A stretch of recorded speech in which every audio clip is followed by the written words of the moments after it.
स्वागत है आपका पॉजिटिव इनबॉक्स हिंदी चैनल पर। इस चैनल पर आपको नई नई और दिलचस्प कहानियां मिलती हैं। अगर आप पहली बार इस चैनल पर आए हैं तो चैनल को सब्सक्राइब कर लीजिए और वीडियो अच्छी लगे तो कमेंट और लाइक करना बिल्कुल मत भूलिएगा। बहुत ही पुराने समय की बात है। कृष्णापुर नाम के एक राज्य में चतुरसेन नाम का एक आदमी रहता था। चतुरसेन खेती किसानी करके अपना पेट पालता था। चतुरसेन के परिवार में सिर्फ उसकी पत्नी चमेली ही थी। इसके अलावा चतुरसेन के पास एक बहुत ही हट्टी कट्टी भैंस भी थी। वो भैंस चतुरसेन को अपनी पत्नी चमेली से भी ज्यादा प्यारी थी।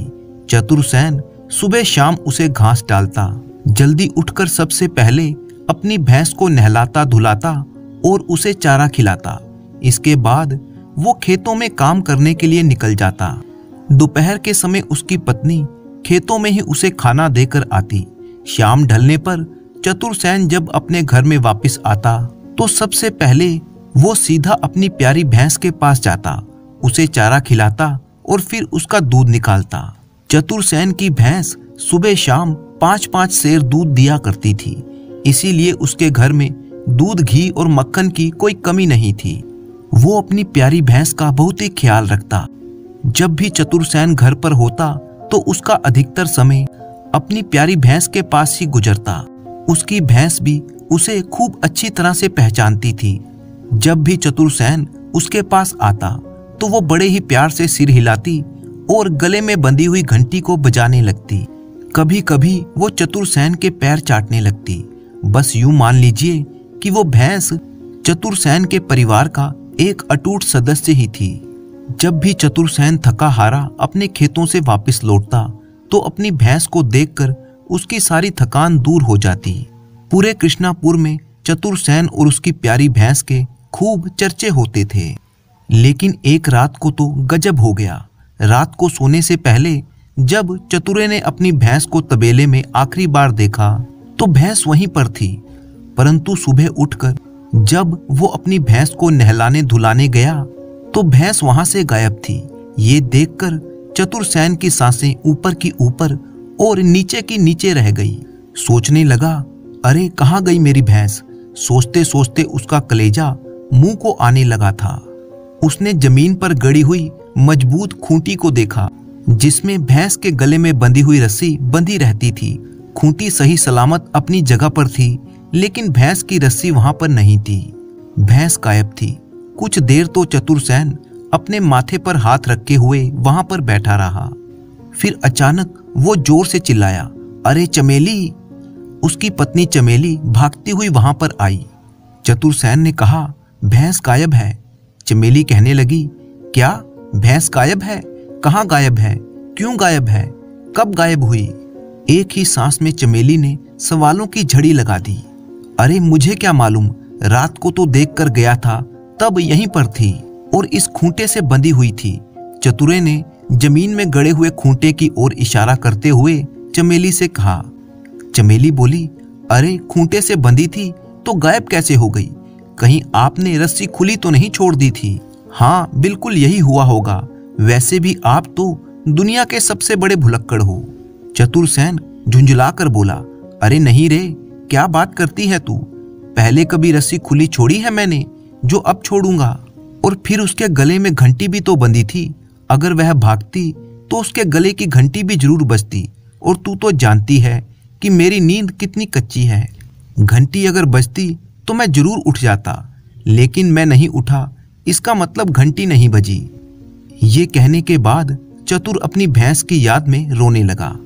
अपने पति को रोता हुआ देखकर चमेली प्यार से बोली, अरे भैंस ही तो गायब हुई है, तुम्हारी पत्नी थोड़ी ना खो गई है जो तुम इस तरह से गला फाड़ फाड़ कर रो रहे हो। मुझे लगता है कि तुम अगर बाहर निकलकर भैंस को ढूंढोगे तो यहीं आसपास मिल जाएगी। अपनी पत्नी की बात चतुर को बिल्कुल सही लगी। उसने रोना धोना बंद किया और बाहर निकलकर अपने आस पड़ोस के लोगों से भैंस के बारे में पूछताछ करने लगा। लेकिन भैंस किसी भी पड़ोसी के यहाँ पर नहीं मिली। ढूंढते ढूंढते अब शाम ढल चुकी थी। चतुरसेन के गांव कृष्णापुर में शाम के समय बड़े बुजुर्ग एक पेड़ के नीचे बैठकर पंचायत किया करते थे। वो गांव की छोटी मोटी समस्याओं को हल किया करते थे। उस शाम जब पंचायत बैठी तो रोता कलपता हुआ चतुरा भी वहां पर आ पहुंचा। उसे देखते ही सरपंच ने चतुरसेन से पूछा, क्या हुआ चतुरे, तू इतना उदास क्यों दिखाई देता है? सरपंच जी, मेरी भैंस गायब हो गई। गायब हो गई? कहाँ गायब हो गई? आसपास ढूंढो जरा, यहीं कहीं पर होगी। चतुर ने उदास होते हुए कहा, नहीं सरपंच जी, मैंने सब जगह ढूंढ लिया है, परंतु मेरी भैंस कहीं पर नहीं मिली। तब तो तुम ऐसा करो, कल सुबह सुबह महाराज के यहाँ पर अपनी शिकायत लेकर जाओ। अब तो महाराज ही तुम्हारी भैंस का पता लगवा सकते हैं। तुम्हें उनके पास जाकर प्रार्थना करनी चाहिए। सरपंच की बात सुनकर चतुरा मायूस हो गया, क्योंकि अब शाम हो चुकी थी और शाम के समय राज दरबार बंद हो चुका होता था। चतुर वापिस अपने घर में लौट आया। उस रात चतुरसेन को नींद नहीं आई। वो सारी रात करवटें बदलता रहा और अपनी भैंस को याद करके आंसू बहाता रहा। जैसे ही सुबह हुई, चतुरसेन महाराज के दरबार में जाने के लिए तैयारी करने लगा। उसने गहरी नींद में सोई हुई अपनी पत्नी चमेली को उठाया और कहने लगा, तू भी जल्दी से अच्छे कपड़े पहनकर तैयार हो जा, भाग्यवान, राजा के दरबार में चलना है। पत्नी कहने लगी, अरे तुम भी हद करते हो, मैं भला वहां जाकर क्या करूंगी? महाराज को क्या मेरी सुंदरता दिखानी है? चतुरसेन कहने लगा, अरे तू भी पगली है, तुमसे कहीं ज्यादा सुंदर लड़कियां राजमहल में भरी पड़ी हैं। महारानी जी की सेवा करने वाली दासियां भी तुझसे कहीं अधिक सुंदर होंगी। तुझे तो मैं इसलिए चलने को कह रहा हूँ क्योंकि तेरा भाई सुंदरलाल महाराज के शाही तबेले में काम करता है। अगर वहां किसी तरह की कोई सिफारिश की जरूरत पड़ी तो तेरा वहां पर होना बहुत ही काम आएगा। चमेली ने लाख मना किया, परंतु चतुर नहीं माना। आखिरकार चमेली को भी तैयार होकर राज दरबार में जाना पड़ा। सुबह सुबह दरबार शुरू ही हुआ था कि चतुरसेन अपनी पत्नी के साथ रोता पीटता वहां पर आ गया। वो महाराज के सामने हाजिर हुआ तो कृष्णपुर के महाराज कृष्णदास कहने लगे, अरे भाई, तुम कौन हो? रोते पीटते यहाँ पर क्यों आए हो? तुम्हारी क्या समस्या है? महाराज के पूछने पर चतुरसेन ने अपनी भैंस के गायब होने की पूरी कहानी उनको कह सुनाई। महाराज ने सवाल किया, क्या तुमने अपने आस पड़ोस में अपनी भैंस को ढूंढा? चतुरसेन कहने लगा, जी महाराज, लेकिन मेरी भैंस कहीं पर नहीं मिली। मुझे तो लगता है कृष्णपुर के बाहर का कोई चोर उसे चुरा कर ले गया। महाराज ने गरज कर कहा, यह संभव नहीं हो सकता। तुम्हारी भैंस कृष्णापुर के बाहर तो कभी जा ही नहीं सकती, क्योंकि कृष्णापुर की सारी सीमाएं हमने बंद कर रखी हैं। आजकल कृष्णापुर की सीमाओं से लगने वाले जंगल में एक शेर का बड़ा ही आतंक है। इस शेर को मारने के लिए हमने कृष्णापुर की सीमाओं पर हर तरफ बहादुर सैनिकों को तैनात कर दिया है। तुम्हारी भैंस खूंटे से छूटकर भाग गई हो या किसी ने चोरी की हो, वो कृष्णापुर से बाहर नहीं जा सकती। तुम एक काम करो, हम अपने 2 सैनिक तुम्हारे साथ भेजते हैं। उनके साथ कृष्णापुर के उन सभी लोगों के घर जाओ जिन्होंने भैंसें पाल रखी है। वहां जाकर अपनी भैंस को तलाश करो। मेरा विचार है कि पूरे कृष्णापुर में ऐसे 100 से ज्यादा घर नहीं होंगे। अगर शाम तक तुम्हारी भैंस मिल जाए तो ठीक, वरना तुम कल फिर दरबार में हाजिर होना। हम तुम्हारी समस्या का कोई और समाधान ढूंढेंगे। चतुरसेन बड़े ही दुखी मन से सैनिकों के साथ घर घर जाकर अपनी भैंस ढूंढने लगा, लेकिन उसकी भैंस का कोई अता पता नहीं चला। अब शाम भी हो चुकी थी और चतुरसेन भी थक चुका था, इसीलिए उसने सैनिकों को वापस जाने के लिए कह दिया। चतुरसेन भी अपने घर वापस लौट आया। आज की रात भी चतुरसेन को नींद नहीं आई। वो बस करवटें ही बदलता रहा। अगली सुबह होते ही वो सबसे पहले अपनी पत्नी के साथ राज दरबार में पहुंच गया। उसे देखते ही महाराज ने पूछा, तुमने कृष्णापुर के सभी भैंस पालने वालों के यहाँ पर अपनी भैंस की तलाश की? हाँ महाराज, मैंने सभी जगह तलाश किया, परंतु कहीं भी मेरी भैंस नहीं मिली। महाराज ने पूछा, अच्छा जरा बताओगे कि तुम्हारी भैंस कैसी है? महाराज, मेरी भैंस बहुत ही सुंदर है, मेरी पत्नी से भी ज्यादा सुंदर। वो बहुत ही हट्टी कट्टी और तंदुरुस्त है। उसके गले में एक सुंदर सी घंटी भी बंधी है। ये सुनकर महाराज बुदबुदाते हुए कहने लगे, क्या घंटी भी बंधी थी? चतुर ने कहा, जी महाराज। अच्छा तो ठीक है, अगर तुमने कृष्णापुर के सभी तबेलों में अपनी भैंस को खोज लिया है और तुम्हें अपनी भैंस नहीं मिली, तो तुम ऐसा करो, आखिरी तबेले राजा के तबेले में भी एक नजर मार लो। हमारे तबेले की भैंस दिखाने के लिए हम खुद तुम्हारे साथ चलेंगे। इसके बाद महाराज चतुरसेन और उसकी पत्नी को लेकर अपने शाही तबेले में पहुंच गए। वहां पहुंचने पर चतुर का साला यानी चमेली का भाई सुंदरलाल एक भैंस को नहला रहा था। वो भैंस बहुत ही उछल कूद मचा रही थी। चतुरसेन उस उछल कूद मचाती हुई भैंस को देखकर जोर से चिल्लाया, महाराज यही है मेरी भैंस। महाराज ने चतुरसेन को गुस्से भरी नजर से देखा और कहने लगे, तुम हम पर चोरी का इल्जाम लगा रहे हो। चतुर बड़ी ही विनम्रता से हाथ जोड़कर कहने लगा, नहीं महाराज, लेकिन मेरी भैंस तो यही है। राजा ने कहा, परंतु इसके गले में तो घंटी नहीं है। ये कहते हुए राजा ने भैंस के गले की ओर इशारा किया। तब तक भैंस अपने मालिक चतुरसेन को पहचान कर उसके निकट आ गई और उसके पैर चाटने लगी। ये देखकर महाराज हक्के बक्के रह गए। उन्हें समझते हुए देर न लगी कि ये भैंस सचमुच चतुरसेन की ही है। तब राजा ने गुस्से से देखते हुए शाही तबेले में काम करने वाले और सभी भैंसों की देखभाल करने वाले सुंदरलाल को अपने पास बुलाया। गरजते हुए पूछा, सुंदरलाल, ये भैंस शाही तबेले में कैसे आ गई? महाराज का क्रोध देखकर सुंदरलाल के मानो तोते उड़ गए थे। उसने घबराकर और बड़ी ही दीनता से अपनी बहन चमेली की ओर देखा। जब चमेली को ये लगा कि उसका भाई अब फंस जाएगा और महाराज उसे कोई कठोर दंड दे देंगे, तो वो एकदम से महाराज के पैरों में गिर पड़ी और बिलख बिलख कर कहने लगी, महाराज, मेरे विवाह को 3 साल हो गए हैं, लेकिन चतुरसेन ने मेरे प्रति कभी भी कोई जिम्मेदारी नहीं निभाई है। ये तो सुबह शाम रात दिन अपनी भैंस की सेवा में ही लगे रहते हैं। दिन भर ये खेतों में काम करते हैं। मैं तो सिर्फ इनके लिए खाना पकाने, कपड़े धोने और बर्तन मांजने वाली नौकरानी बनकर रह गई हूँ। मेरे पति के पास मुझसे 2 प्यार के बोल बोलने के लिए समय ही नहीं है। जब इनके तबेले से ये भैंस गायब हुई, तब जाकर इन्होंने मुझसे कोई बात की है। महाराज, मैं अपना अपराध स्वीकार करती हूँ। मैंने ही इस भैंस को अपने तबेले में से रात के समय उसके गले में से घंटी निकालकर अपने भाई सुंदरलाल को थमा दी थी और उससे कहा था कि इसे महाराज के तबेले में बांध दो, क्योंकि मुझे पक्का यकीन था कि चतुरसेन सारी दुनिया में भैंस को तलाश कर लेगा। परंतु राजा के तबेले में भैंस को तलाशने का विचार उसके मन में कभी नहीं आएगा। परंतु आप जैसा न्यायप्रिय राजा तो चतुरसेन को अपने शाही तबेले में भी ले आया। अब मैं क्या करती महाराज? ये भैंस तो मेरे लिए एक सोतन से कम नहीं थी और इससे छुटकारा पाने का बस एक यही रास्ता था, लेकिन मैं अपनी कोशिश में असफल रही। मैं अपने इस अपराध को स्वीकार करती हूँ, किंतु आपसे क्षमा मांगती हूँ। मुझ पर दया कीजिए महाराज, और मेरे पति को समझाइए कि विवाह के बाद पति को अपनी पत्नी के प्रति सभी जिम्मेवारियों को पूरा करना चाहिए, क्योंकि वो अपना मायका, सहेलियां, परिवार सब कुछ छोड़कर उसके पास आई है। उसे अपनी पत्नी को सुखी रखना चाहिए, घर के कामों में उसका सहयोग करना चाहिए, न कि अपने आप में मस्त होकर पत्नी को भुला देना चाहिए।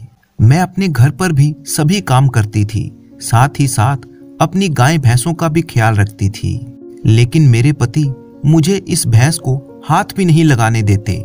महाराज के सामने चमेली फूट फूट कर रो रही थी। महाराज को चमेली की बातें सुनकर उस पर बहुत ही दया आने लगी। महाराज ने उससे कहा, तुम दुखी मत हो चमेली, हम तुम्हारी सारी बात समझ गए हैं, हम तुम्हें कोई सजा नहीं देंगे। इसके बाद महाराज ने चतुरसेन की ओर क्रोधित होकर देखा, फिर गरज कर बोले, चतुरे, तुम अपनी भैंस को एक ही शर्त पर अपने घर ले जा सकते हो। वो शर्त यह है कि तुम अपनी भैंस को अपनी मर्जी से अब हाथ भी नहीं लगा पाओगे, साथ ही अपनी पत्नी का पूरा ख्याल रखोगे। मूर्ख इंसान, ईश्वर की कृपा से तुम्हें इतना प्यार करने वाली पत्नी मिली है, जो एक पत्नी होने के सारे कर्तव्य पूरा कर रही है। वो तुम्हारा पूरा ख्याल रखती है। जब तुम्हारा परिवार बड़ा होगा तो तुम्हारी संतानों की देखभाल भी यही करेगी। चतुरसेन की समझ में अब सारी बात आ चुकी थी। वो हाथ जोड़कर महाराज से कहने लगा, जी महाराज, मैं आज से आपकी इस बात का पूरा ध्यान रखूंगा। महाराज चमेली की तरफ देखकर कहने लगे, चमेली, अब तुम्हें इस बात का ध्यान रखना है कि चतुरसेन हमारे आदेश का पालन करे। अगर इसने जरा सी भी चूक की तो तुम इसकी भैंस को कसाई को बेच देना। ये सुनकर चतुरसेन घबरा गया। नहीं नहीं महाराज, कसाई तो मेरी भैंस को काट कर बेच डालेगा। महाराज ने कहा, हाँ तो अगर तुम अपनी भैंस को अपने घर में जीवित देखना चाहते हो तो आज से एक बात समझ लो, ये भैंस तुम्हारी नहीं बल्कि तुम्हारी पत्नी की हो गई है, क्योंकि विवाह के बाद पति की हर चीज पर पत्नी का अधिकार भी होता है। चतुरसेन गहरी सांस लेते हुए कहने लगा, ठीक है महाराज, मैं आपकी बात बिल्कुल समझ गया। आज से मैं अपनी पत्नी का पूरा ध्यान रखूंगा, इसे किसी भी तरह की कोई तकलीफ नहीं होने दूंगा। ये सुनकर चमेली बहुत ही खुश हुई। इसके बाद महाराज ने चतुरसेन को उसकी भैंस सौंप दी। पति पत्नी अपनी भैंस को लेकर वापस अपने घर आ गए।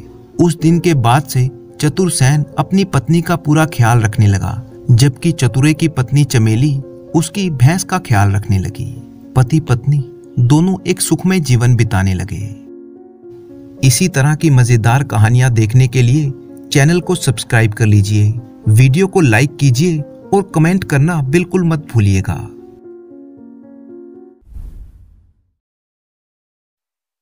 आज की कहानी छत्तीसगढ़ राज्य की एक लोक कथा है। इस प्रदेश के कई दूसरे इलाकों की तरह यहाँ पर भी काफी संख्या में जनजातियां रहती थी। गांव वाले और आदिवासी वैसे तो पड़ोसी ही होते थे, लेकिन दोनों का रहन सहन एक दूसरे से अलग था। गांव वाले तो ज्यादातर खेती बाड़ी करके गुजारा करते थे, जबकि आदिवासी जंगलों पर निर्भर रहते थे। वे अपने औजार और उपकरण खुद ही बनाते हैं, टोकरियां बुनते हैं और छोटे छोटे पशुओं का शिकार करते हैं। जंगल और उसके खजाने के बारे में उनकी जानकारी का तो क्या ही कहना। आदिवासियों की अपनी भाषा, अपने गीत और अपने नृत्य होते हैं। उनकी बाल सुलभ मासूमियत की वजह से शहर में रहने वाले लोग सोचते हैं कि उन्हें आसानी से मूर्ख बनाया जा सकता है, लेकिन कभी कभी ऐसा सोचना संकट में भी डाल सकता है, जैसा कि छत्तीसगढ़ के एक व्यापारी के साथ हुआ था। चंपक लाल नाम का ये व्यापारी रायपुर के ही पास एक गांव में रहता था। उसका घर गांव के आला घरों में गिना जाता था। वह गेहूं, दालें, मसाले, साबुन, माचिस और इसी तरह का सामान बेचता। कोई भी चीज तोलते वक्त चंपक लाल या उसके नौकर केवल राम दोनों ही बड़ा ध्यान रखते थे कि ग्राहक के पास एक दाना भी फालतू न चला जाए। गांव वाले जानते थे कि चंपक लाल गांठ का बड़ा पक्का आदमी है और मुनाफे के आगे दया, धर्म या भावनाएं उसके लिए कोई मायने नहीं रखती। उसकी पत्नी शांति देवी हमेशा सोने से लदी हुई रहती थी, लेकिन सोने की इन जंजीरों के पीछे एक दयालु मन छिपा हुआ था। वसंत ऋतु की तरह एक सुबह चंपक लाल अपने बरामदे में बैठा था कि उसे एक आवाज सुनाई दी। कोई कह रहा था, मेरे कौवे खरीद लो, कोई मेरे कौवे खरीद लो, मोटे ताजे कौवे। चंपक लाल हैरान था, ये कौन है जो कौवे को बेच रहा है और खरीदेगा कौन इन्हें। वह जानने के लिए आतुर हो उठा। उठकर वह सड़क की तरफ देखने लगा।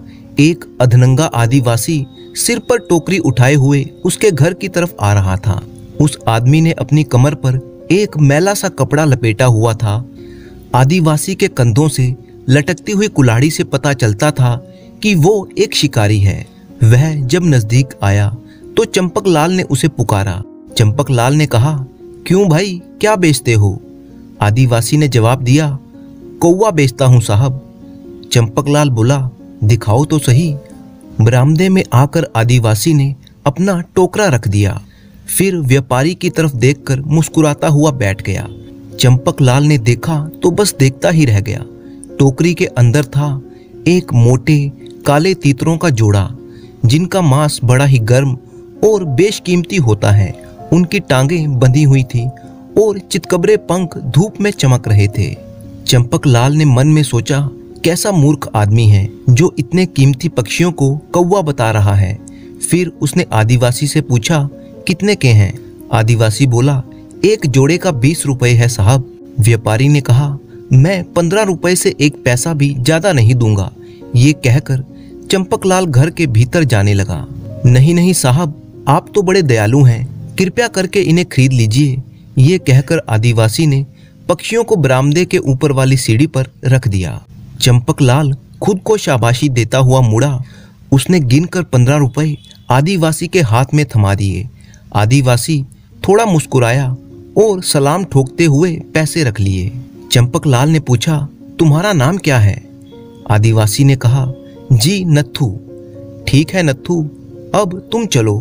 चंपकलाल बोला, और अगली बार जब तुम्हें और भी कौवे मिल जाएं तो मुझे जरूर बताना। ये कहकर चंपकलाल कुटिलता से मुस्कुराने लगा।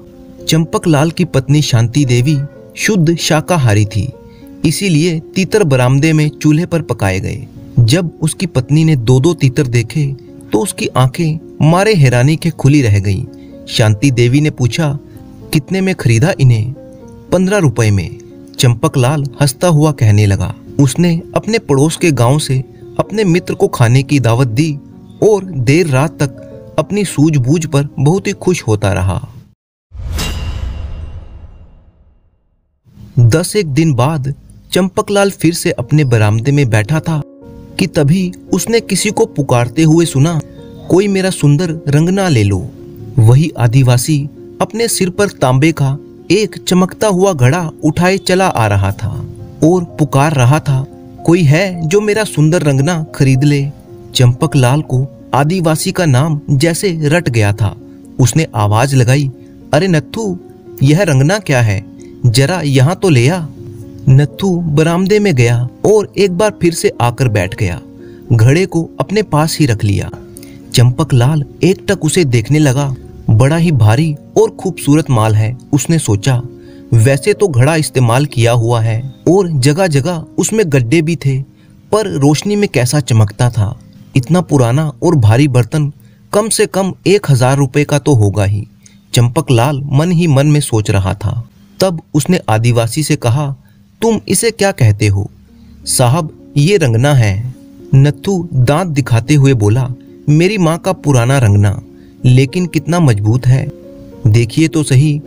ये कहते हुए नत्थू ने मटके पर एक थाप लगाई।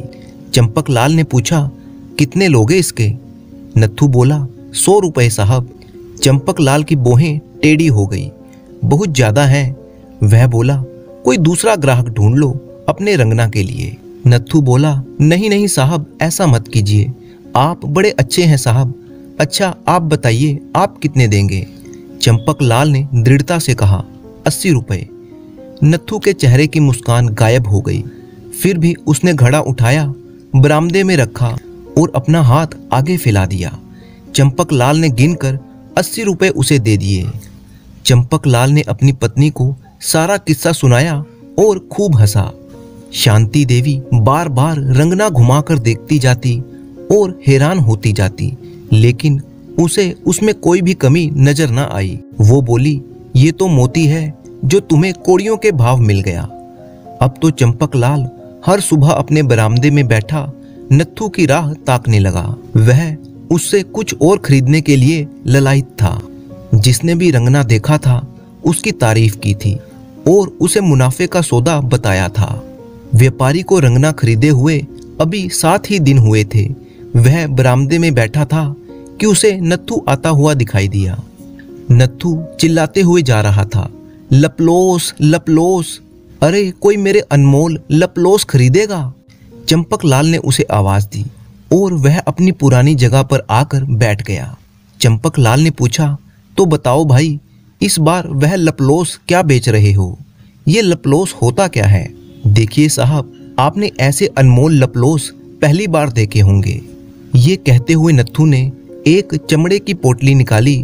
उसने पोटली उलट दी और एक एक करके चमचमाते हीरों का ढेर लग गया। चंपकलाल हक्का बक्का रह गया। हीरों की चमक चौंधिया देने वाली थी। कुल 22 हीरे थे, कुछ मटर के दानों जितने छोटे, कुछ कंचों के जितने बड़े। चंपकलाल का मुंह सूख रहा था।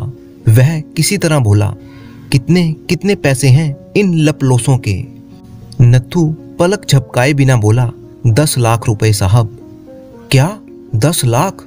ये तो बहुत ज्यादा है। चंपकलाल ने अभी कहना शुरू ही किया था कि नत्थू ने उसे बीच में ही चुप करा दिया। ठीक है पर मैं एक पैसा भी कम नहीं लूँगा। लपलोस मेरे अकेले के नहीं, सारे कबीले के हैं और मुझे लौटकर सबको उनका हिस्सा देना है।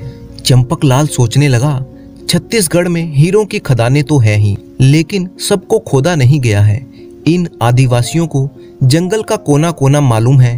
हो सकता है कि वे कई सालों से ये दौलत जमा कर रहे हों। फिर चंपकलाल को नत्थू की हीरो का सही दाम आंकने की काबिलियत का भी तो पता है।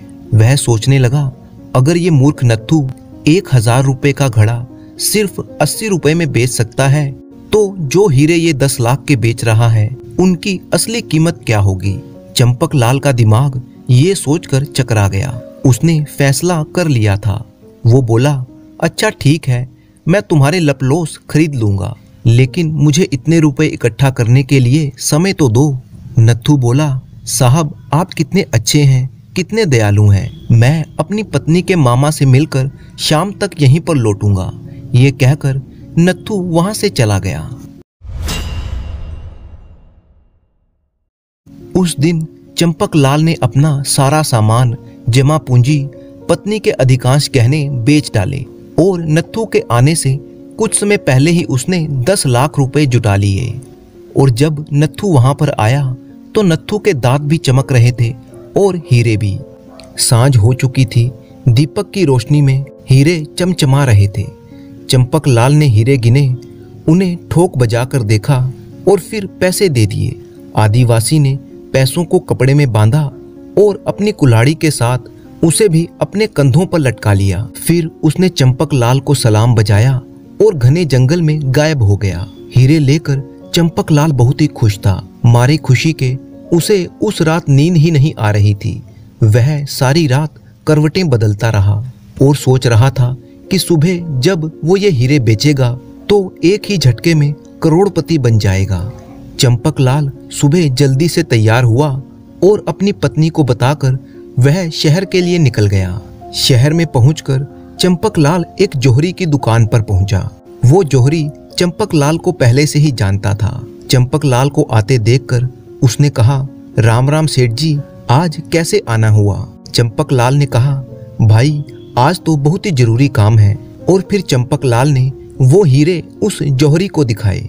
जौहरी ने हीरे जांचे और अपना सिर हिलाते हुए कहने लगा, चमकते तो बहुत हैं, पर ये हीरे नहीं हैं, कांच है, सिर्फ कांच।